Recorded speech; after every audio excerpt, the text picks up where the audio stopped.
ubos na ang ating oras eh.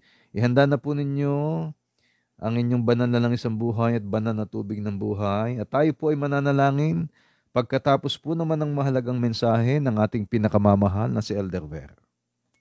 Sabi ng Marcos 13:22-23, pagkat may mga magpapanggap na Mesiyas at may mga magpapanggap na propeta at magpapakita sila ng mga tanda at kababalaghan upang iligaw kung maaari pati ang mga hinirang ng Diyos. Kaya't mag-ingat kayo, ipinagpapauna ko na sabihin sa inyo ang lahat ng bagay. Mga kaibigan at mga kapatid, ito ang bilin, mag-ingat kayo. Bakit ito ibinilin? Sa mga mananampalataya nung panahon ni Apostol Pablo, pagkat kahit sa kanyang panahon ay laganap na mga antikristo, ang mga manlilinlang o mga bulaang propeta sa buong sanlibutan, at ito'y magpahanggang ngayon. Opo.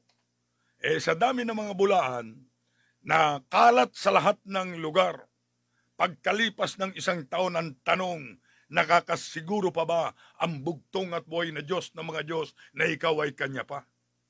Kaya ito pong panawagang ito at paalala ng Elder Ver na magpunta kayo sa Cuneta sa linggo para sumumpa ng katapatan sa bugtong at buhay na Diyos ng mga Diyos ay paalaalang napapanahon. Hindi lamang aplikable ito sa mga tao noong unang panahon, aplikable din ito sa ating panahon magpahanggang ngayon. Kaya nararapat po lamang ang iba yung pag-iingat at kalakip ng pag-iingat, ipakita natin sa Kanya ang ating katapatan.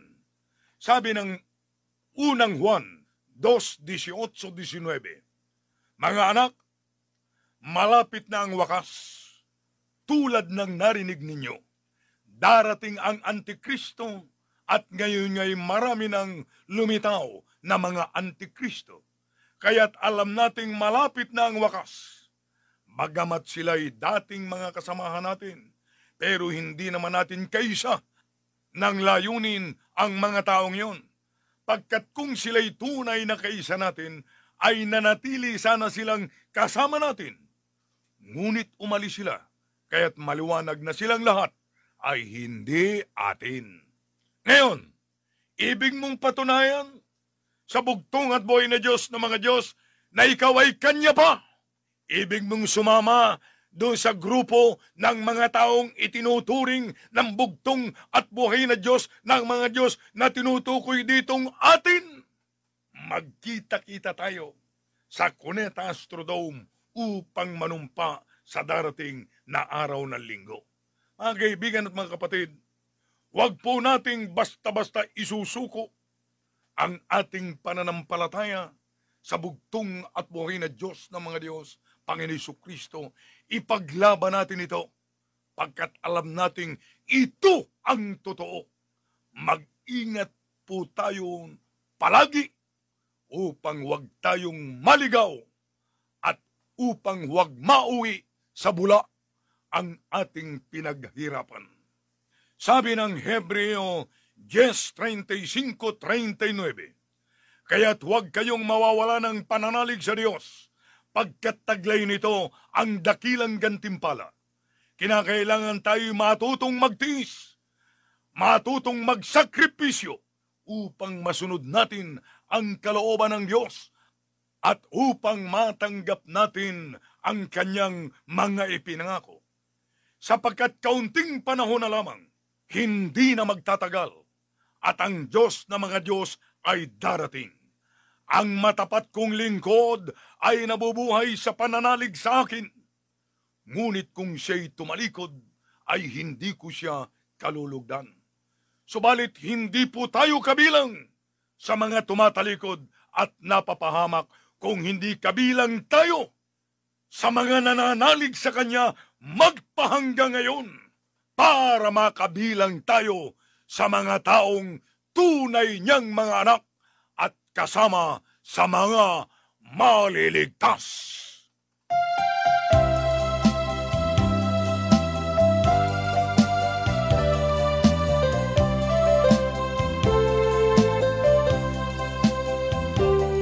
Nang pasimula siya ang verbo, At ang Berbo ay suma sa Diyos at ang Berbo ay Diyos.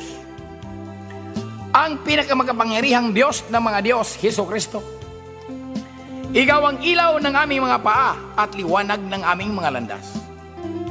Bugtong at buhay na Diyos ng mga Diyos, Panginoon ka ng mga Panginoon at Hari ka ng mga hari. Ikaw ang lumikha ng langit at lupa at sa lahat ng mga bagay na nakikita at hindi nakikita. Nanupat ang langit ng mga langit, siyang iyong tahanan. Ikaw ang walang dungis at kapintasan at ikaw din ang nag-iisang pinakabanal at pinakasagdal na Panginoong Hesukristo na pinakamakapangyarihan sa lahat. Na walang katulad at hindi matutularan. Na ikaw rin ang walang kapantay at hindi mapapantayan magpakailanman, sabagat ikaw ang walang simula at wala ring katapusan. Ngunit bumaba ka dito sa libutan nagkatawang tao, sa pinakamababang uri ng pamumuhay. Ikaw ay nagdusa at nagpakamatay upang mabawi lamang kami mula sa tiyak na kamatayan. Kaya ikaw, Hesukristo, ang aming tagapangalaga, tagapagtanggol, tagumpay at pagwawagi, pinakamabisang gamot sa lahat naming karamdaman. Ikaw ay nasubukan na ng libu-libong henerasyon sa apat na sulok ng daigdig, at nang dahil sa iyo, ang kamatayan ay wala ng bisa. Sabagat ikaw ang pinakadakilang tagapagligtas noon, ngayon at magpakailanman, sabagat ikaw ang buhay na walang hangganan.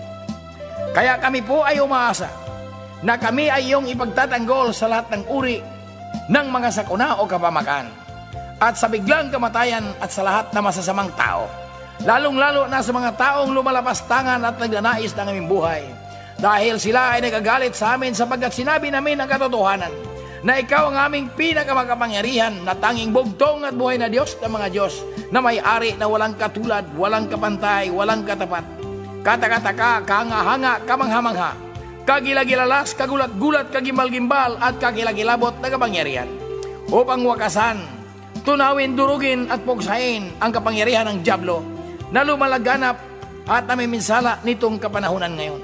Sapagat ikaw lamang, Hesukristo, ang nag-iisang pinakamakapangyarihang lalaki na kayang makapagbabago ng aming landas at sa takbo ng panahon. At ikaw lamang, Hesukristo, ang may mapagmahal na puso na kaya mong patawarin ang napakarami naming kasalanan. Kaya sana po, Hesukristo, kami ay magkakaisa sa isang panampalataya at isang pag-ibig, upang kami ay maligaya na maglilingkod sa iyo, bugtong at buhay na Diyos ng mga Diyos, ang nag-iisang pinakabanal at pinakasakdal na Panginoong Hesukristo, mula ngayon at magpakailanman sa aming buhay. Amen.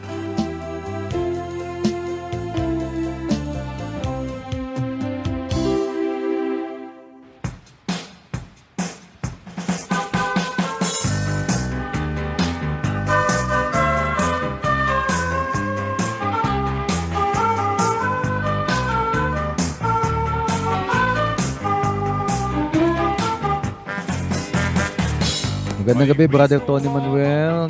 Magandang gabi, Sister Delma Ubina, Brother Josubina ng Pulilio Palagay, Sister Tessie Mandokdok, dyan sa Nabotos Balayan, ha? Sister Ninita Salakop, nakikinig daw sila, ha? Magandang gabi po sa inyo dyan sa Kabatakan Lasam. Brother Virgilio, Sister Gayen Matalog, Sister Helen Lasala ng Makalelon, Quezon. Malinaw daw ang signal kahit sobrang ulan dito sa amin. Maraming salamat po, wala na po tayong panahon. Sa pangalan ng tunay nag-iisa, bugtong at buhay na Diyos ng mga Diyos, Panginoong Hesukristo na pinakamakapangyarihan sa lahat. Sa pangalan ng tunay na sugo, Don Edmundo Makasalig Lahi. Sa pangalan ng kanyang kanang kamay, ang sisiw ng Haring Agila, ang ating pinakamamahal na si Elder Ver. Ito po naman ang inakay ng sisiw ng Haring Agila, si Brother Ruel, kasama si Sister Angela, Sister Malu, kay Inay dyan sa Tagaytay. Hanggang bukas, maraming salamat, magandang gabi. Mabuhay tayong lahat, mga pinagpalang lingkod ng bugtong at buhay na Diyos ng mga Diyos, Panginoong Hesukristo ang pinaka makapangyarihan sa lahat. At kahirapan, si Kristo lamang ang kasagutan, ang mananalig sa Kanya ay liligaya sa paraiso ni Hesukristo. Umasa ka lang kay Jesucristo. Umasa ka lamang kay Jesucristo. Umasa ka lamang kay Jesucristo. Giginawa ka at liligaya ka sa piling niya. Ang kapigat niya nitong ating buhay, si Kristo lamang ang ating tagumpay. Kaya lumapit ka sa Kanya upang mapatawad ang kasalanan mo. Umasa ka lang kay Jesucristo. Umasa ka lamang kay Jesucristo. Umasa ka lamang kay Jesucristo. Iginawa ka at niligaya ka sa piling niya. Doon sa kay Kristo